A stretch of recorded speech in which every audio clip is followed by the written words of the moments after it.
Between June 27 and July 8, Armenian culture, in its old and contemporary iterations, was represented on the National Mall in Washington, D.C., as part of the Folklife Festival organized by the Smithsonian Institution.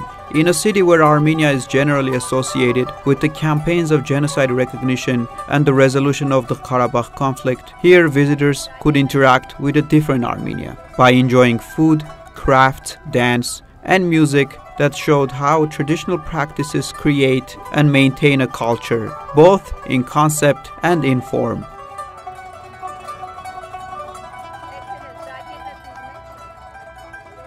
So we're here at the station where all the Armenian rugs are, and we're here talking to Mr. Raj Kazbeogyan, who's curating this part.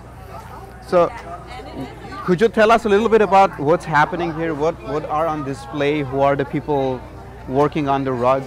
On my left, you see the Tufekyan Foundation, that they started an initiative to producing Armenian rugs in Armenia. Huge factory. The majority of their production has been exported to the United States. This was the first rug that has been woven in Armenia for the past 100 years.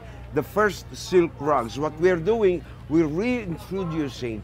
It's a renaissance again to bring back the silk rug production in Armenia.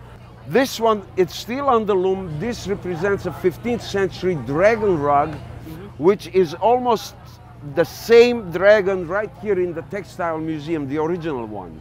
And then how did you get into this rugs? I'm a fourth generation weaver. My father is, my grandfather is, and I've been doing this in Los Angeles for about 4 years. My grandfather was originally Antep, from Antep, but my father was born in Musaler because my grandfather was a traveling weaver.